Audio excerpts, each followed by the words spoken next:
Well, hi everyone, welcome. This afternoon we have a talk by Nick Bowman. He's an associate professor of media and communication at Texas Tech University in the States. He's also editor of the Journal of Media Psychology and associate editor for Register's Report for Technology, Mind and Behavior. And in his research, he focuses on the uses and effects of interactive media, such as video games and virtual reality, to better understand the emotional, psychological, and demands of those interactive media. And today in his talk, he will give an overview of the historical trajectory of video games as a medium, discusses their eudaimonic potential, and also gives some implications for BSI. So I'm very curious for your talk, and thank you for being here. Thank you very much for having me down for this presentation. And I want to start by saying, oftentimes when folks present, it's sort of a one and done thing, right? You come in, you go, here's some work I did, and then we leave. And then we never follow up again. I'm like, oh, I'll catch you later. I'm not going to catch you later. This is something that I'm still actively working on. And I've never worked alone. I think in my entire career, I've published 120 plus manuscripts. Only one was single authored. And I really pride myself on working internationally in different contexts and different situations. So I say all this to say, if any of this strikes your fancy and seems interesting, whether you love it or hate it, let's talk. Let's work through it, because I think there are some ideas here. And by no means am I the first person to think of these things, and I do my best to try to recognize the other influences of this work over the last 15 to 20 years. But I think there's a lot more that we can be doing in this space. And in fact, so much of this played into the defense of Marlou Poppelaars earlier today, and so I'm hoping to play off of that a little bit. So with that being said, I'm going to talk about Once More with Feeling, and we're going to talk about how games are making this sort of eudaimonic turn, and I'll explain those concepts later, where it's not uncommon to see sad characters. It's increasingly common, right? So we already had the overview of the presentation, so it's right there. You're welcome to reach me. I'm pretty active on Twitter, so feel free to hit me there, and let's get talking. So when we talk about games, right, and we think about what they can do for us, and I don't think those of us in the room, and probably not the scholars and scientists in BSI, would argue with you that games can't be tools beyond entertainment, right? But if you talk publicly, that's still very much a trope, right? Games are for little boys to play in their bedrooms, or if you're from the United States, you live in your basement until you're 18 and then you move out, right? And you play games, and it's frivolous time, right? And it's certainly not the case that games are presented as a serious medium or a medium capable of anything more than kind of fun challenges and toys, right? But I want us to step back and think about media broadly. Film. Most of us would not argue that film is not a serious medium. In fact, I remember very clearly in my high school English classes watching films and breaking them down as texts. And we know of, famous historical important films that have told stories. But the very first film was a horse running. That's it. This is the entire film. It was a bet. Leland Stanford wanted to know that when horses run, how many of their feet leave the ground? No one knew. If you've ever owned a horse before, they're very fast, right? We can't see this in action. So people would fight over how many legs are on the ground when a horse is running. Well, the only way to capture that information, besides asking the horse, is to slow a horse down, which is not going to allow it to run and it's going to fall. Or you take a series of pictures as a horse runs down a thoroughfare, runs down a straightway. You take 16 pictures of that horse, you stitch them together, and you flip it. And you had the first moving image. We captured a moment of life that was dynamic, that was flowing, that represented a bit more of the world that you and I see every day. Turns out, by the way, if you watch closely, you'll see at some point, like around frames 3 and 4, when the horse is at full gallop, its feet leave the ground. Horses fly. Not for long. Okay, at least not this one. The point I'm making is if you would have asked directors in the 1800s, where's going to be your Titanic? They wouldn't have thought anything of this. On the one hand, opportunities were endless. On the other hand, opportunities were right in front of us. And it was, what other objects move that we could make recordings of. Trains, people. We stopped right there. So media technologies start as demonstrations. They're gimmicks. At some point, we started learning, well, what if you took a camera to a play and just stuck it in the audience? And so that way you don't have to be there, and people can perform, and I can capture it on film, and then great. Now we're replicating the dominant form of mediated communication at the time. It's not doing anything new for us, but it's at least doing the things we're familiar with that allow folks to go, oh yeah, a movie. It's like going to a show, but then not going to the show. And then there's the irony of going to a movie house to watch a recording of a play that was in a playhouse. But that's okay. We can watch it over and over again. And it wasn't until the early 20th centuries that directors got this crazy idea. Well, what if you got multiple cameras and you shot scenes from multiple views, and then you cut that film up and you spliced it with other film? So if you study film history, you had Battleship Potemkin, the Odessa Steps method, where you see an invading army running up the stairs, the afraid civilians running down the stairs, and a baby carriage running down the stairs after them. It creates tension, it creates conflict, it puts the viewer in a space that is larger than the film, that is larger than the scene, and now we have a new method of storytelling. And think about, to us, this is kind of a silly conversation. Oh, you're telling me films have scenes. But we don't live in scenes. To us, we have a daily strip of film that we go through. We might remember things in scenes. So to be able to use this technology to freeze moving time, to glue it together in new ways, to give new perspectives, allowed a rich tapestry of stories to be told. It wasn't planned this way. This was never the plan. But that's what happened, and directors are still playing with technologies. I say that to say that films didn't start as a serious medium. The first sentence written was not the best sentence written. It was the first sentence written. And over time, I learned how to write more sentences. Maybe it was the best sentence written. We didn't have great recording technologies back then. Look at video games.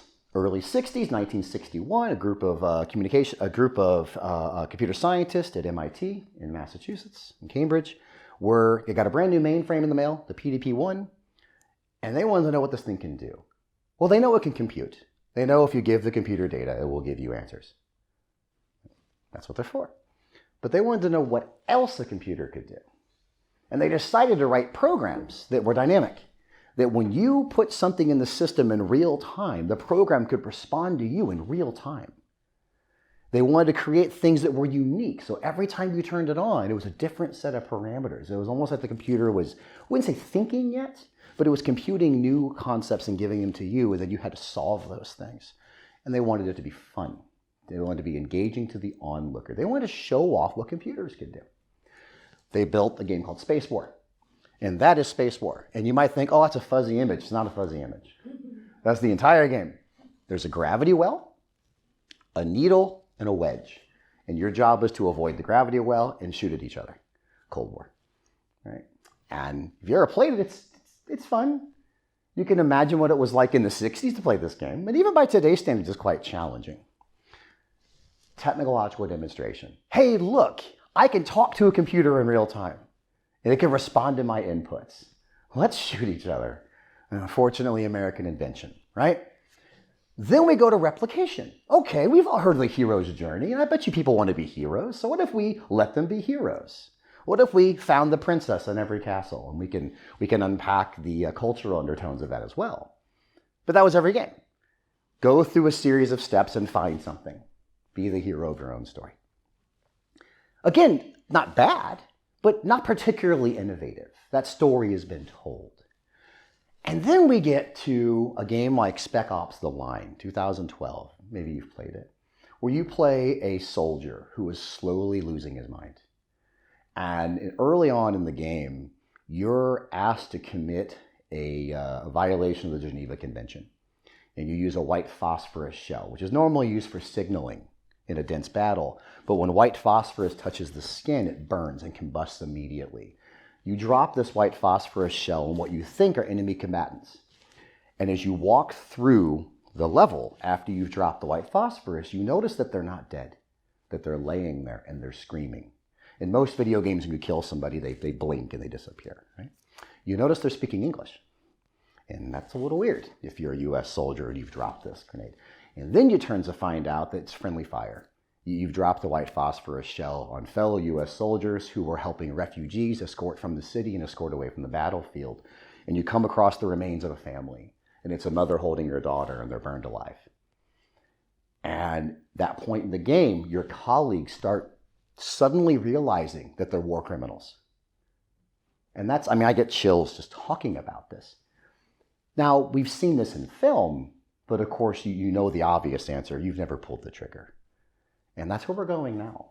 This is different. This is a new way to engage this disorienting dilemma, the situation that is intentionally unsettling, to get you to think. When they interviewed the developer of this game, he said, well, I'm not going to say that games aren't violent, but you can contextualize that violence and come away with a very different story, right? And lately into VR, we're seeing similar things. 1960s, let's make a giant device called the Sword of Damocles that lets you see floating cubes. That's it. What kind of cubes? Doesn't matter. Just cube kind. That's it. Then it was, okay, cool. Let's take places you can't go, film them in 3D. Like the Apollo 11 capsule. That's pretty neat. Now it's, let's go to stories of disasters and tell you the story in first-person perspective while you walk around the environment. And we're seeing perhaps another way of telling stories. So in short here, what I want to set up is the idea that media do evolve over time as we learn their conventions, as we learn their tools, as we learn their buzzers. And we'll start to see where I think games and interactive media have taken this turn where we are able to start telling stories that we really couldn't tell in the same capacity before. A lot of folks say, if you talk to literature majors, there's only two stories, comedy and drama, and that might be true, but there are different ways to experience those things. The reason that's important is it takes us to interactivity. So I'm going to talk a little bit about a broad conceptualization of interactivity, and then I'm going to narrow in on emotional demand and eudaimonia. Okay? So we talk about interactivity. Of course, we're scholars, so we're going to fight. Because immediately there's a debate. Is the system interactive? Or do you experience interactivity, right? So interactivity can be in the product, it can be in the controller, in the program, in the website. So if you read Shyam Sundar's work on the interactive theory media effects, we look at, the objective features of the system that one can touch, and they afford certain outcomes. And I'm going to break from that a little bit, not because I don't believe the features matter. Well, of course they matter. You can't argue they don't matter. But I'm going to come at this more from a psychological perspective and a communication perspective and argue that the perceptions of those features are critical. How many of you play an Xbox and then your friend gives you a PlayStation controller and it's the same game and suddenly you're a dunce? You can't play it anymore. The buttons are in a different place. It feels a little weird. Watch me use a MacBook sometime if you want to laugh. I rage like a chimpanzee who has not been fed because I don't understand Command F. I don't get this. I'm like, where's the control button? There's no control button. I'm like, this is ridiculous. This whole thing's ridiculous. Or I try to find the USB cable and I'm like, ha, guess what? There's a lightning cable. And I'm like, it's not a lightning cable. You can take two people, give them the same system, and they'll use it differently. Y'all will type a lot faster on your MacBooks than if you gave me the same exact MacBook. I might as well type in German to be faster, right? I'm going to focus more on what's in the player's minds, how we perceive those system properties. And so the rest of this presentation is really rooted over here, but that doesn't mean like I don't like this research. Of course it's important. As somebody who studies VR lately, the system's really important in interactivity, but I want to talk about the perceptions of that, okay?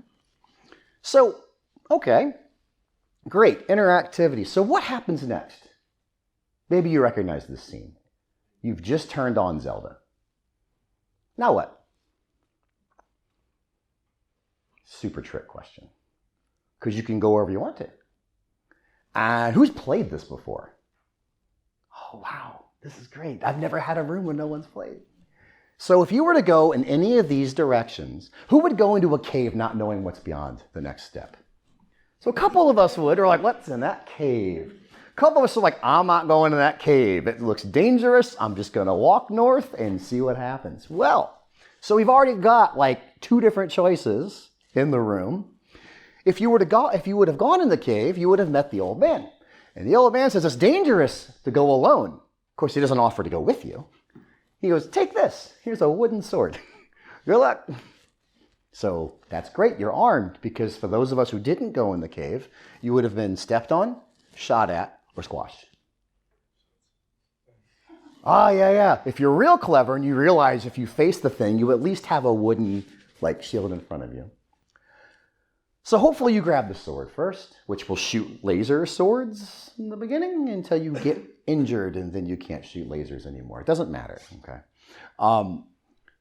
This is a very simple version of the different steps you take. And if you had prior experience, some of these sprites might mean different things to you. If you don't have prior experience, you might engage it differently. If you've never played a game before, who knows what your heuristics would be? Immediately, we're all working through this system in slightly different ways, okay? Likewise, the game puts a lot of pressure on you to finish the puzzle. You know, a game, in a way, it's a bit of a ripoff, right? It's an unfinished text. Lately, that's true. Like, you're literally buying games that weren't produced yet. But if we get away from the criticism a little bit, you're buying a puzzle. I've often thought that games have more in common with puzzles than they did with movies, although I think that's changing. And your job is to reassemble the pieces. But you're not necessarily locked into one way of assembling them. And we're seeing that become more and more prevalent in modern games. So, I'm going to talk about 5 ways in which games demand our attention. This is the work that I've been working on for a few years now. I picked the greatest time in human history to collect data. So I've been working through this a little slower than usual. But I think there's at least 5 ways we can parse up this pie. And I'll go through them kind of quickly for time's sake. I'm happy to engage the discussions more deeply later on. Okay? So, and I'm happy to provide any of the citations in this paper. This is not a paper. The presentation, feel free to let me know. And I can share the slides with you as well. Okay? So, the first one is the cognitive demand. That is probably the most obvious one. It's the extent to which the system implicitly or explicitly requires some rationalization. Literally, you've got to sort it out. It's the puzzle that's in front of you, right? This is one that is probably the one that comes to mind almost immediately. You think of a game, you think of cognitive challenges, okay? So some sample items for scales that we've developed. So we've worked on this scale over 3 languages now, and we don't have a Dutch one yet, so just throwing it out there. But we have replicated this factor structure. Had to think hard, mental gymnastics, drawing on my mental resources. You know, the challenges impacted how I played, the game stimulated my brain. This is not a super deep construct, but it is one that people obviously talk about when they're talking about video games, right? But we'll start with this one. We also talk about in our more deeper theoretical rationales about some of the cognitive structures that play into gameplay. So hand-eye coordination and things of this nature. But for the most part, this is solving the puzzle. And it's not as simple as just beating that one game. Anybody who plays a lot of video games, there's a rhetoric to games. Platformers have a rhetoric, and you recognize patterns, and you take those patterns from one to the next. You know, the classic, if something is red and blinking, you shoot at it or you hit it. Because that's the weak point for the boss. I usually have a contra slide where I show people the evolution of shooting red buttons, but I didn't, for time's sake, I cut it out. Okay? This is where we started. This one's pretty simple. This one has a lot of power in gaming. And I'll argue this is the one we tend to focus on the most. Games are puzzles and challenges we play. But there's more. There's the emotional demand. There's the extent to which the system requires and compels a response. Right? I don't know if anybody has played that game in the pie. It's Final Fantasy VII. And it's a situation where a character that it's not clear if you have a relationship, like a romantic relationship, but there's always this back and forth, and she very much likes you.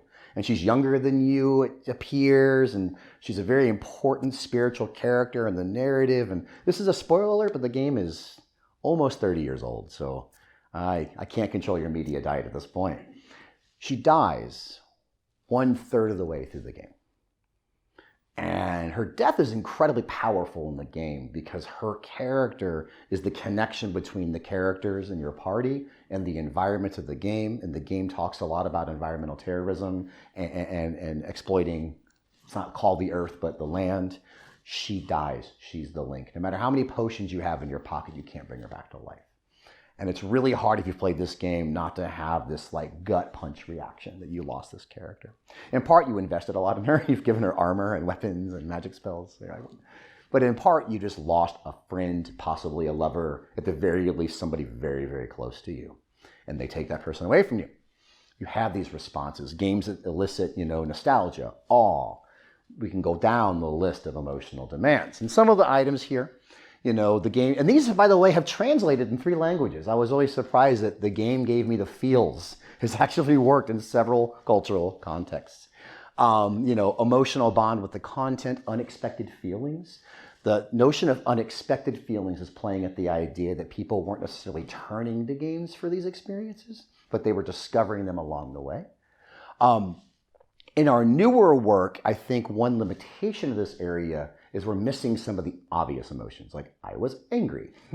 Sometimes that tends to fall more into the puzzle side than the emotional side, but I do think it's important that we account for just basic emotional responses. I think we over-calibrated towards the more serious. Nonetheless, these hold together well, and we see them in lots of different games. We also see these in games that were not necessarily designed to be serious or pensive. So another one is the physical demand. This is the extent to which the games are requiring the user's, discrete or holistic input. I'm talking about the body at this point, whether it's your fingers or whether it's the entire body. This one has broken apart into 2 very separate concepts. One is the controller or the apparatus itself. This is more aligned with the notion of perceived natural mapping. You've got a controller, and you're so accustomed to using this controller to play these games that you don't really have to think through it. You don't really have to, to you, your emotions are fluid. When I'm in the United States, I ask who drives a manual transmission, because the answer is almost nobody. But then I raise my hand and someone else raises their hand. If you drive a stick shift car, at some point, you're no longer thinking through it. You know the sound of the car, the feel of the car. You can shift without too much complication. Right? So there's the controller itself. Then there is the increasingly important notion of exertion, of literal exertion, of moving the whole body, thinking about things like progressive embodiment, where you are the controller. And it's not always about putting you in the game so you can identify with it better. Sometimes it's about putting you in the game so you can tap your own ecologically valid motions. Or if you've read the work on the homunculus effect, where you use your body in some ways, and the things that happen on screen are very different. These are very different kinds of demand. They play into each other, but they can be separated as a function of the device and as a function of your own energy expenditure. We've even been able to separate these out in VR studies, where we've found that as you increase the field of view that's being used for a game, respondents will report greater and greater and greater exertional demand, because they have to literally move around, but the controller demand doesn't change. Because it's not like the headset's harder to use when you move around. It's that I have to literally move around and jump around and things of this nature. And some of the items here, the controls are natural, second nature, they trip me up, feeling exhausted, feeling strained, feeling drained. And then, of course, just a control item, feeling that it was demanding. Okay. And then the last one is the presence of social actors. This is important because it's easy to say humans, but it's not just humans. It's the actors in the game. It's the characters in the game. It's the persona in the environment. I've pushed back a little bit on the notion of referring to it all as parasocial interaction. I think it's problematic because it assumes it's a fake interaction. It assumes it's a one-way interaction, and in most games it's not. You're talking to people. They're talking to you, whether it's via your avatar or via your character or you yourself. But these are authentic social relationships. In a lot of our research, we're finding that people's connections with their avatars are incredibly complicated. There's the asocial, it's a tool, I don't care, it's an object. There's the sort of more a hybridization of it's literally me. I just see myself in the avatar's shoes, just straight identification. There's this symbiotic relationship where I take parts of me and then parts of this character and I try to sort of figure out who I am. And a lot of times we see that when people are dealing with strife and struggle. One of the big ones was actually abuse. When people were being abused, they're trying to figure out how to cope with that. Coming out, that was a big one. Trying to figure out who you are. But then there's this character is a separate social actor. You play a game and you're almost taking care of this character. You're the surrogate, mother or father or parental unit, but really the character is on its own. But of course, it can also be people. I mean, people in the environment demand your attention. To this point, it's not separated out into human and non-human, but we are seeing an open language analysis that people will talk about humans differently than non-humans. I should have brought that data on screen, but I didn't. But some of the items, socializing affected how I played, compelling to interact with others. I felt obligated to others. Being around others impacted me. And important here, it's not always about communication. Sometimes it's just the presence of social actors is enough. If you think about social facilitation theory, if you think about the core of social presence theory, it doesn't require interactions. It's that I'm in a room and there's people in here and they're depending on me or they're aware of me in some way. So I actually don't think these are that important per se. The reason I think they're important is I think they cover the gap between the features of the game, of the interactive system, the inputs and the outcomes. I think that these perceptions of demand are powerful mediating effects, okay? More important than them having this mediation, because I think they get at the throughput a little bit. If you think about a stimulus organism response model, the stimulus is the game, the response is the thing that we care about, but the organism is the squishy bit of the system. This is your classic user experience work. How does that squishy person process everything, and how does that processing affect how they're taking away from the experience? So thinking about the defense layer today, right? How does one player's reading of Journey as a depression metaphor impact the way they see depression versus another player's reading of Journey as 15 minutes of time to play, right? More importantly, I don't think they always help each other. Sometimes they combat each other. Think of the games you've played before or that you know of that are more serious, that have a deeper story or a darker story. They're often fairly easy to beat because the director, the developer, wants you to finish the entire event. So Heavy Rain comes up to a lot of people. It's a game where you're solving a murder. Early on in the game, after playing with your child in the yard, he gets hit by a bus 10 minutes in. And it's terrifying. Like you lose your boy. And then you're like, okay, continue playing. I don't want to continue playing. But that game, you can't really lose Heavy Rain. It's a lot of quick action events where something will happen on screen, you push a button to respond to it, and then you advance the narrative. It's really hard to have a deep emotional connection with something if you can't solve the puzzle, if you can't solve the map, if you don't know how to shoot something, if you're stumbling around the controller. Think about Breath of the Wild, Legend of Zelda. Neat, expansive, awe-inspiring, emotionally relevant story. But imagine if you had to run around in your living room the whole time. It's easy to hit the run button on the controller to cover, 3 kilometers. But if you had your treadmill and you're running along with your 40-pound sword, at some point, it's just too exhausting, right? These things can impact each other. We know from limited capacity models, people can only process so much information before they're overloaded. There's also situations where they probably help each other. Maybe the emotional demands of an experience are heightened when you have, a better connection with the devices you're using to have those experiences. Maybe the procedural rhetoric of the cognitive demands to where the puzzle is the actual persuasive message also reinforces the emotional demand. So the game mechanics are the things you're supposed to be reacting to. Think about BioShock when you harvest or save small children. And the very act of making that decision is every bit a solution to the game as it is solving yourself. So where this model attempts to go is to try to highlight ways and provide a way to measure these experiences so that we can see how they impact each other. A lot of times you'll play games socially and you'll play differently because you're with other people. So your emotional demands from that experience could differ as a result. Okay? I don't think you can have high levels of all of them. I do think from the limited capacity model that something has to give. And that's sort of where I'm going in my research most recently. So that's the setup for the history of games. That's the setup for this demand model and trying to understand interactivity. I'm not a programmer, I'm a player.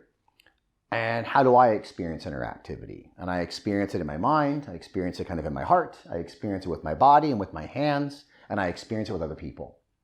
All of those things can be present in lots of environments. And sometimes we often don't think about the demands that we increase into a system when we turn it on, right? The one I think of is if I play Tony Hawk Pro Skater, a game where you skateboarded through malls. You know what's great about Tony Hawk? Somebody like me who's a little short and not super athletic and coordinated can skate. And then there was a version of Tony Hawk where they gave you a skateboard. I was like, what the hell is this? That's why I played this game. If I knew how to skateboard, I would buy a much cheaper skateboard and just go skate outside. And so if you ever tried playing with the skate, and then the skaters hated it too, because it wasn't a real skateboard, it was a video game skateboard. It's a disaster, you know. Then we went back to the controller again, right? The demands of that device. I'm like, well, I'm out. Same reason I don't skate. You know, I don't want to play Madden NFL football as a 5'8.5" guy if I have to put on a helmet. So boy, I don't want to play anymore. I don't want to run on my treadmill. I mean, clearly I don't want to run on my treadmill, right? So let's move towards eudaimonia. Let's move towards the emotional demand side for the balance of our time together. And again, if any of this is interesting, let's keep going, all right? So quickly, games have a bad rap, right? So in 1976, Death Race came out. And Death Race let you run over things. By things, I mean people, but they couldn't call them people, so they were gremlins. They let a little squeak out when you hit them with your car. And by car, I mean the controller for the game was a steering wheel and a gas pedal and a brake pedal and a shifter. And even though this was for adults, most games in the early 70s and mid-70s were largely aimed at adults. You'd find them in bars. You weren't really finding them like in arcades as we know in the 80s and today. And it was a loose translation of a science fiction movie called Death Race 2000, which you should see if you haven't. David Carradine, dystopian future, cars kill people for points because people are expensive. Extra points if they're infirm. It's a very crazy story. That context was lost here. The whole dystopian capitalist critique was lost in the screen where you ran over gremlins. No David Carradine, no larger critique of corporate America, no discussion of why don't we take care of the infirm. Instead, we kill them with cars. But Carla Karosek argues this game kicked the gears. Video games are murder simulators. It was the moral panic that led to the attachment of games to violence. And of course, the developers did not help themselves. So by the 90s, you could take out an organ and take a bite out of the organ and hold it in the air because you won. And then if you ever played the manhunt games, where you literally hunted people down in a prison and with your motion capture controllers, murdered them. Shock value, right? And I am not here to say that games don't really cause violence. Well, it's not really true. I mean, there's more than enough evidence showing that we have effects. They're not very strong, but you can't say you like the effects you like and you don't like the effects you don't like. And too many scholars do this. And I'm on camera saying this, so you share away because we got to stop dismissing effects we don't care for, right? But I think it locked the public's attention into games as a specific type of media experience that was never really going to be taken seriously. So when I go back to a book on the plane about depression prevention, the parent sitting next to me is not, oh yeah, I always have my kids play games for depression prevention. So I lock games in a safe at the bottom of the ocean until they're 18 because they're going to hurt each other, right? But games evolved. Jesse Schell, a developer in Pittsburgh, talks about how we used to have below-the-neck verbs. Running, punching, kicking, jumping, motion verbs. So all these motion capture sensors are on the body, not on the face. Who cares? I just want to see you swing a sword. And then we moved to above-the-neck verbs. Nonverbal communication that was important to a game's experience. Even in Final Fantasy VII, the anime eyes and the motions of the face were enough to get people's attention. And games now think and feel and love and act. And one thing he often says is that movies became serious when they could talk, and games became serious when they could listen. And that's sort of what we're seeing now. I mean, we still have this, of course. It's just that it's broadened. Couple quick notes here. We know that players don't just turn off their morals. There are certain moral foundations that are too fundamental to who we are, that pushing a power button on a video game doesn't shut that off. We've done studies in our lab over the years with various research teams in Germany and the United States where you'll assess people's moral foundations, you'll have them go play a video game, and if the moral foundation like harm or fairness is salient in the individual player, and then you present them the option to hurt somebody or to treat somebody unfairly, they won't do it. Their odds of making that choice fall significantly below 50-50. They fall in the range of 17 to 25%. And when the moral foundations aren't important, they don't just automatically violate. It becomes a random chance.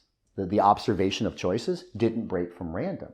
In other words, it was a game decision. In the absence of another biasing factor, the game did not reward one behavior or the other in a way that you would be immediately available. They just saw what happened. So people who were sensitive to issues wouldn't violate them. People who weren't sensitive to issues, it was random. Right? And we've seen this in a couple of different studies now. It's not a very strong effect, but it points in the right direction that we don't just immediately... The magic circle concept, it's not dead, but it's not as if when we step into a game environment, we immediately suspend everything. There are certain parts of our persona that we can't suspend. We know that players have meaningful relations with avatars. I've already talked about this. And the one I talk about a lot is a player in one of our studies talked about like, my character won't torture another character. So in the game World of Warcraft, there was a famous torture scene. And then several participants just said, he wouldn't do it. I just won't do it. I'm walking away from this mission.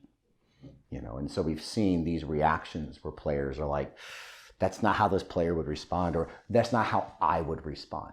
Again, it's not everybody, but these things are happening. We know that engaging in violent acts in games can elicit guilt. It can elicit contemplation.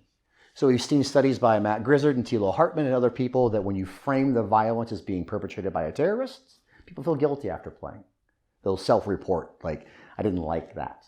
The famous Modern Warfare 2, the No Russian level, where you're embedded with a Russian terrorist cell, and they just start shooting civilians in an airport.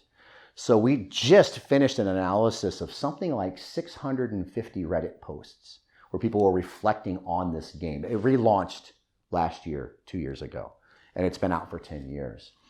And about 25% of those posts were emotional reflections, where folks are like, did anybody else feel weird when they did that? And this was unsolicited Reddit chatter. It could be performative, but it's no more performative than the posts that were like, yeah, got him, right? We saw a heavy amount of people talking like, I felt sick to my stomach. I never felt sick to my stomach about a behavior in a video game, right?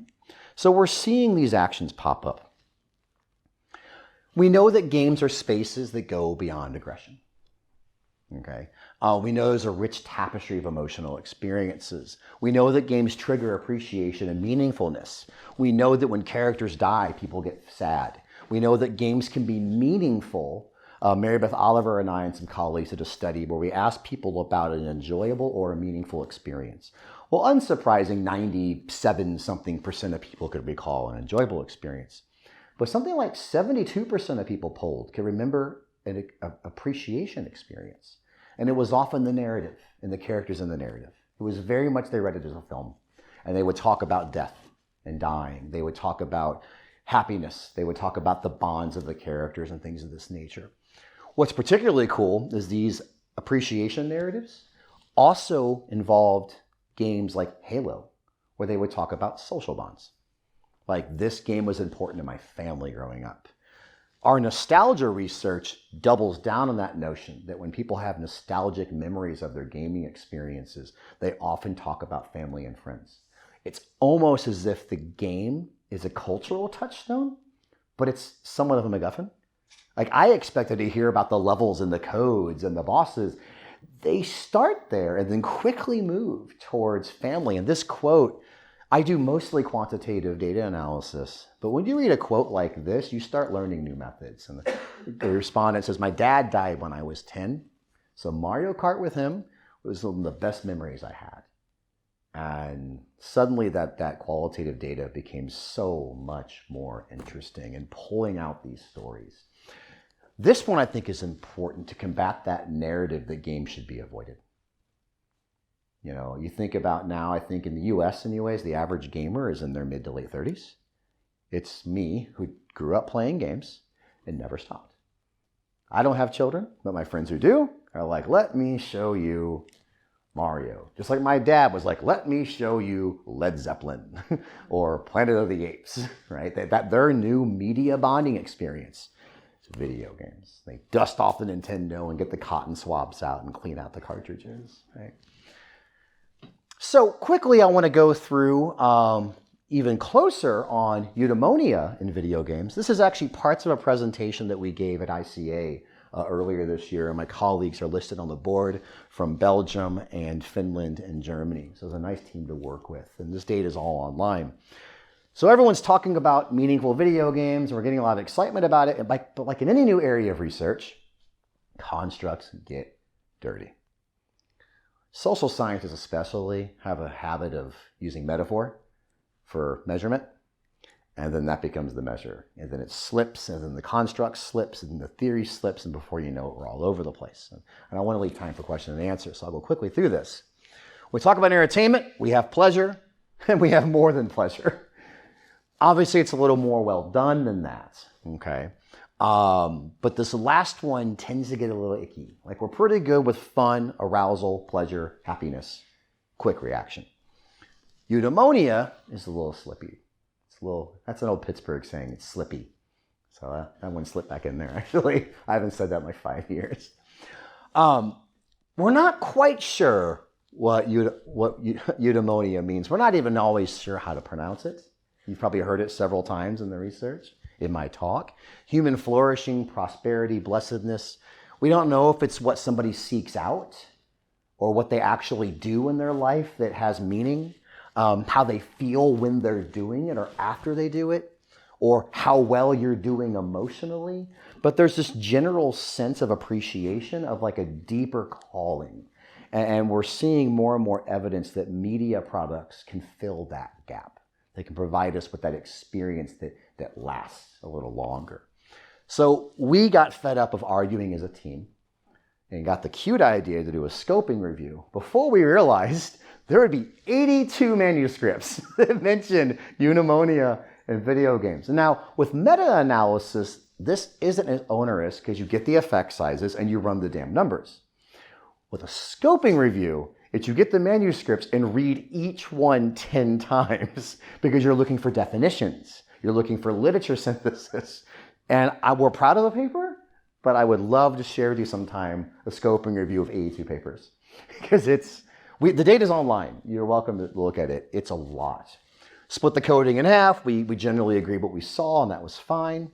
3 core findings. Appreciation seems to be the overarching thing. I went to a narrative, I came back, and I am touched and I'm happy as a result. You know, it's this sort of long-term outlook on the experience. This deeper feeling of being moved. That was in about a third of the papers. If you've played the Spider-Man game for PS4, you may have remembered when Aunt May dies. She's not supposed to die, it's Aunt May, and she passes away, and your whole game, your whole life revolves around her, and you know, it's the sort of thing where you play the game and you call your parents.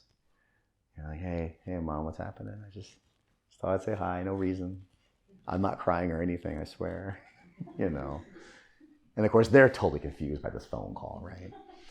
There's the covariation around these 3 different clusters, meaningfulness, the idiosyncratic meaning that you attach to the experience, that is yours, that's different from hers, it's different from his. There's being moved by the experience. Okay, where you leave and come back and move towards another action. And then there's the self-reflection that happens in the experience. These 3 things pop up. Okay, and they co-vary, meaning they were distinct, but they always seemed to cluster around each other, but never in a way that was consistent enough to follow through on the narrative. The last one here is the core finding that it often involved a social connection. I don't know what that laser's doing. I think it's from a recording. There's this idea that there's something to be said about co-consumption, whether it's with another person or whether it's with, your friends. Okay, I want to make sure we're good on time for questions. So I'll go quickly on this part, because this is really what you're supposed to tell me what to do with this. But I have some suggestions on where to go. So one is that could games allow folks to reflect on violence? So we published a paper in Frontiers recently with some colleagues at University of Georgia and the US CDC with their youth violence prevention group that, look, we already know that kids experience violence in games. We're not going to scrub that out of there. But what can we do to contextualize it? Whether it's with new games or narratives around existing games, and maybe seeing things happen in these digital experiences could actually be a space to reflect on it and reconsider what it means to hurt somebody, reconsider what it means to be hurt. And we've been pitching this idea, we know people feel guilty, we know they reflect, we know people debate the actions. What if we gave them the space to do that? What if after your kids played Mortal Kombat, you had a conversation about, okay, so, and not just it's not real, but what does it mean to have that kind of violence, right? Gun violence is a particular problem in the United States. The next one could we harness interactivity to teach through disorientation, discomfort, and disruption? Sometimes it's okay to feel uncomfortable. The entire debate of critical race theory in the United States is we should feel bad for the history of our laws. We've written them in such a way that the people that are the minority have suppressed the people that are in the other way around. People in the majority have suppressed the minority, and they've done that for hundreds of years. And the debate has been, yeah, but my kids feel uncomfortable learning this. And I'm like, yes, that is the point. It's the same reason if you cross the border to Germany, we talk about Nazi Germany, and it's still built, and it's right there. And you're supposed to see it and go, how could this have happened? What can we do to make sure we never have a facility like this again? Well, you've got digital worlds where kids are already doing some of these things. We're actually having a conference, if you're interested, in December, that's still taking abstracts and submissions. What kind of events might be good for this?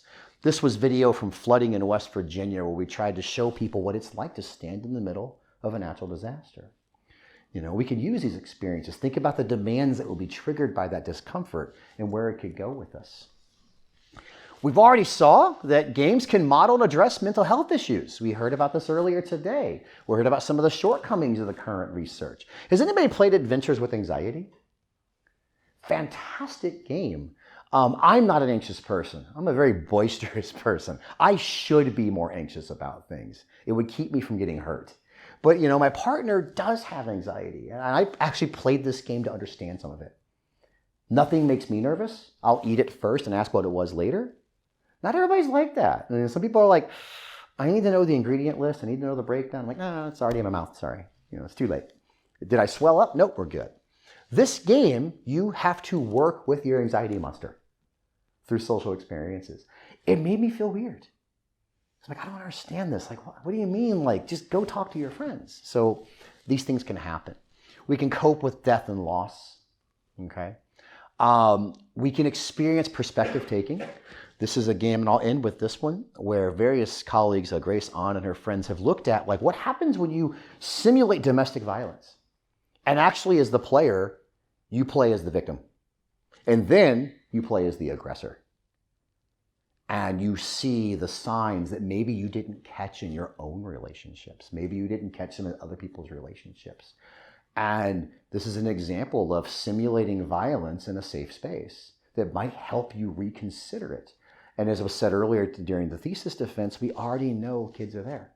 They're already playing. So how can we contextualize and compact these things? So I'm going to end on this, and I want to answer as many questions as I can. Games are popular. They arrest our attention, and this works in our favor. Okay? So let's talk more. We'll answer questions now. This is the best way to get a hold of me. Okay? Email and Twitter are great. That's my lab, and that's the only trees in Lubbock in all of West Texas. They're on our campus. The rest of our campus is very green. The rest of it, not so much. But I'm happy to field any questions you have at this time. All right? Thank you so much.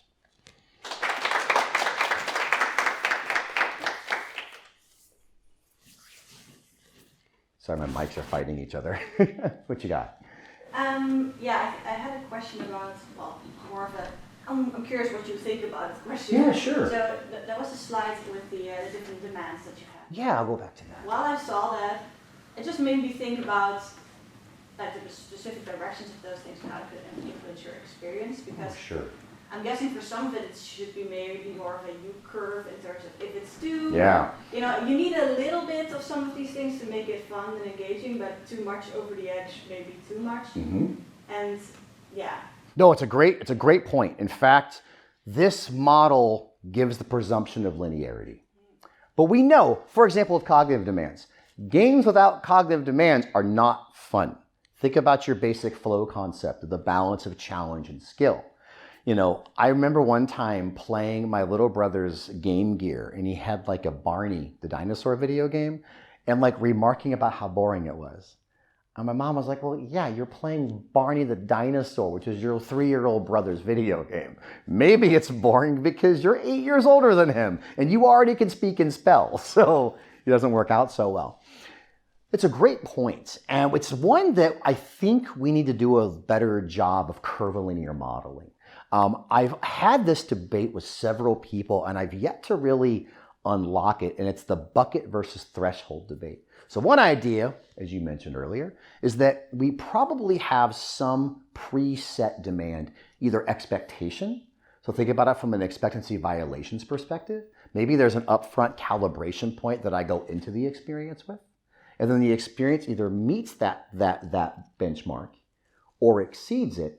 And there's probably a zone of positive expectancy violation.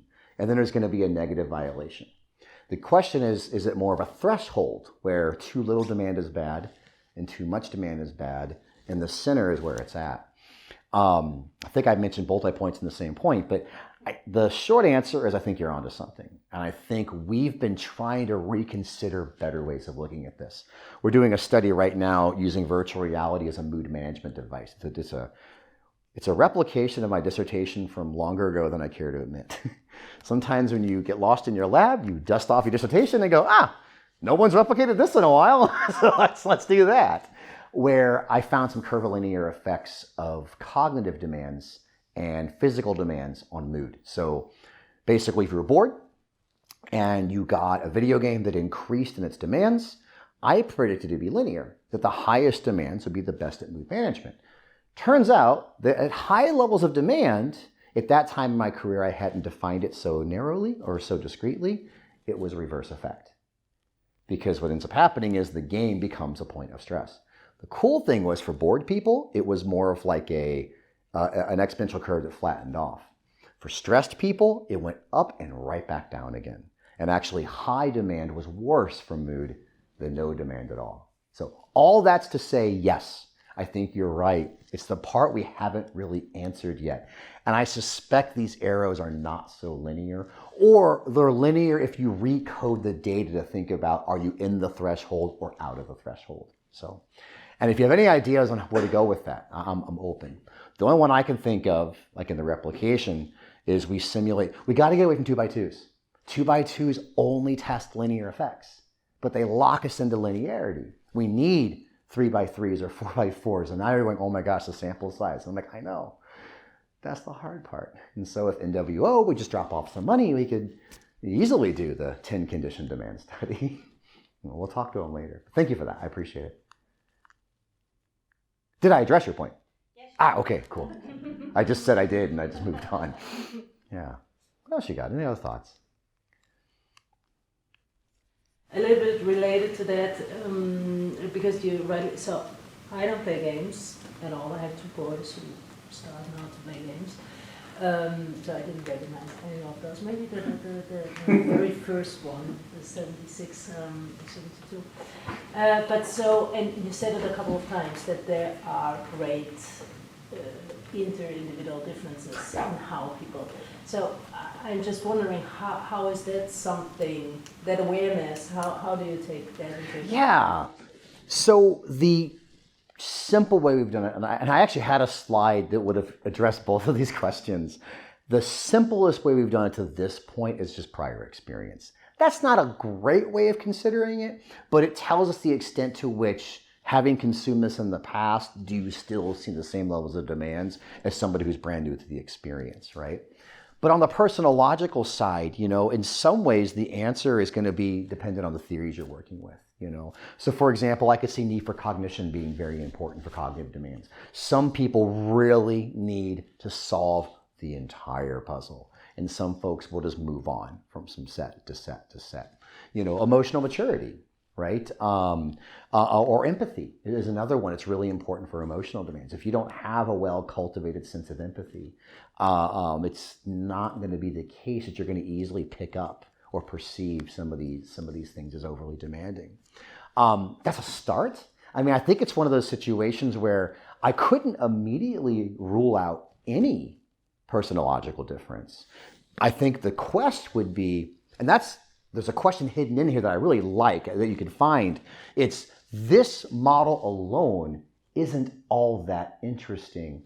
It becomes interesting when you pair it with another theory that gives you your personological effects. Does that make sense? So if you're working with, say, if you're working with emotional demands and you're trying to get people to realize the deeper contextualization in a story, suddenly empathy becomes very important. Need for cognition becomes very important. Perspective taking becomes very important. Whereas if you're working with a different paradigm, you're going to see other interaction effects. So maybe an appropriate way to model this is there's probably some level, in the real question, I get excited easily, really opposite of anxious, would be, is it stage 1 moderation? Is it that the personological effects moderate the association between the features and the perception of demand in the first place? Or is it stage 2 moderation, that once you've perceived the demands, there's an interaction with the personological effect that has a downstream effect on focal outcomes? Is it both? And that's where the math gets cool and the theory gets cool. But it's also where I think we have to be the most careful, because I could sometimes see a situation where we take the kitchen sink model, approach, where it's like, well, it's a survey, so I'm paying them for an hour's worth of time. I'm going to give them an hour's worth of survey. So not a super precise answer, but I think it allows us to realize that this might be sort of the nut of the gaming model, but then it's factoring in those moderators that really drive this model. The one that I'm like right now already trying to design the study is the effect of empathy on emotional demands, at both sides of the equation. I was thinking of Marlou's presentation earlier, That's where I would go. I would take the theory you're using to kind of complement this. So anytime you write these papers, you're going to have a literature review with 2 very clear sections. Interactivity as demand, and then the moderation effects of the theory or paradigm in which you're working in. But that's important, because I think sometimes we see a model and test it, and I'm like, well, it's not that surprising to show people that, hey, a VR headset is more exertionally demanding than a controller. And they go, okay, Nick, that's great. So what do we do now? And I'm like, I don't know, I have tenure. And they say, okay then. And you have to push it past that. And that's why I said earlier that this isn't so much like the most critical thing here, but if we're thinking about BSI initiatives, it gives us a scaffold to maybe better understand the game side of the product. Because sometimes in this research, I think we don't treat the game seriously enough. The game becomes the intervention, and it's just the A/B test. But there's so much more to unpack in the game, and this might be another way of unpacking that stuff. Yeah, other notes? I'll go here in the back, yeah. It's a question about eudaimonia. Yeah, sure. So I remember playing the game Journey and having kind of a cathartic experience with that, but not really feeling that it transferred to my life. Yeah, and so I was wondering whether you had thoughts on how to make these kind of in-game positive experiences kind of transfer, like skills transfer. Yeah, absolutely. Because we know that we can take the skills learned in the game and transfer them over. Whether it's increased cognitive capacities, whether it's literally learning how to do something and doing it in the wild. So the first note is this notion of, I definitely felt like relaxed. I felt, maybe even a bit curious, but it ended there. Like I turned the game off and that was it, And that might get at, my suspicion is that it probably wasn't a form of eudaimonia. It was probably more of a form of curiosity, or maybe even implicit mood management.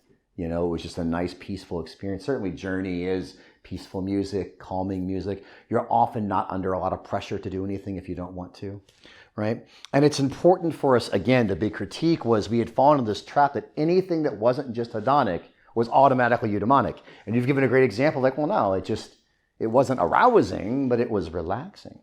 So part of it, in terms of transferring a eudaimonic effect over, probably has to do with this notion of procedural rhetoric that I mentioned earlier in the defense, where, you know, the extent to which you're following the logics in the game that have some type of tangible schematic mental model formation that you would see elsewhere, right? So I'm thinking of the video game where Spec Ops: The Line, your choices to engage in this, you know, criminal behavior, in this immoral behavior, affect your character immediately, and you see the mental decline of your character. And you turn that game off, and you might recognize, maybe you're watching the news that evening, and they're debating war crimes, who are saying, well, you should waterboard people because you get truth out of them. And you're like, I just played this game where I did that, and everybody still lied to me anyways, and then my character felt sad, and then the other people felt like criminals, and then everything was a disaster.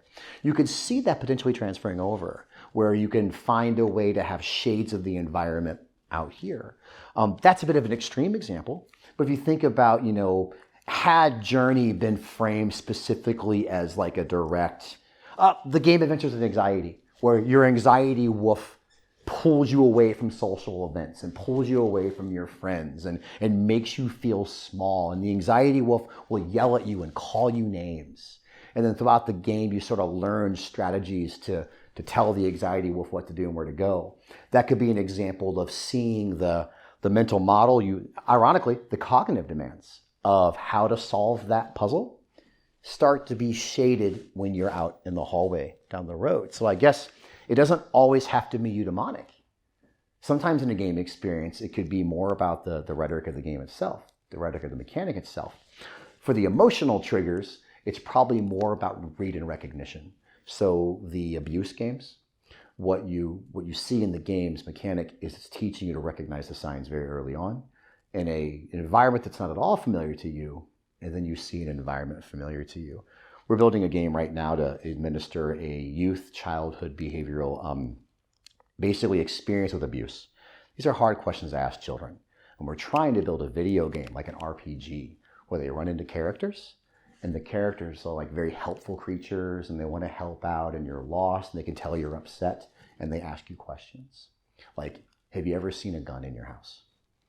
That you may not want to tell an adult, but you might tell a character.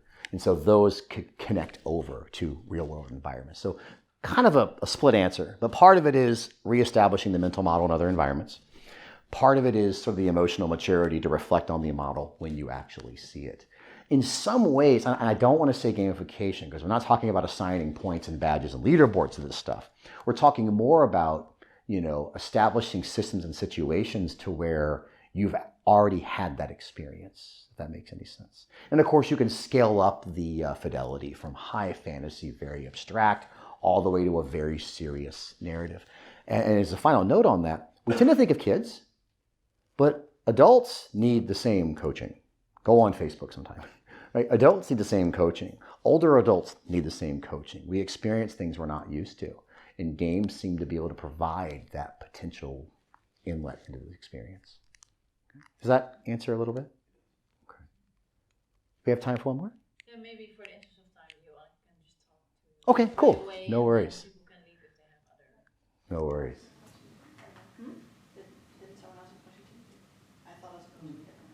Anyway, I guess it was more about the demand model. Yeah, sure.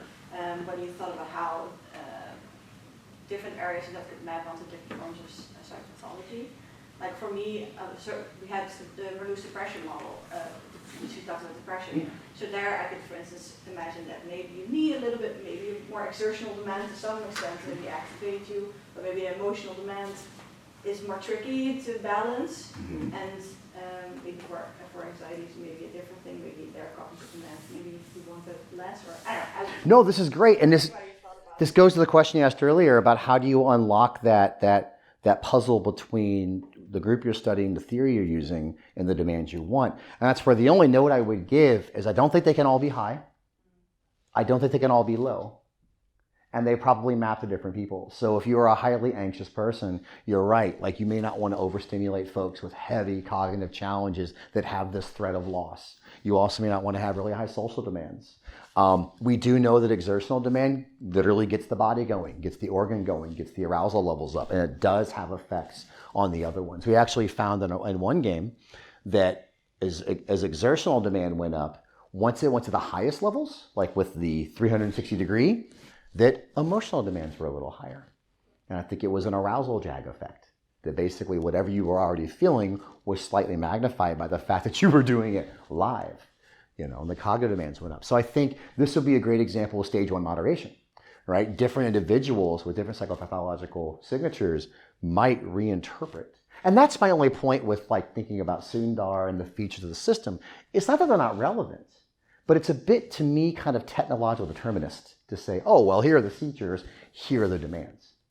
And, neuronormative samples, yeah, I could do a pretty good job of triggering these in college students in ways that I want to.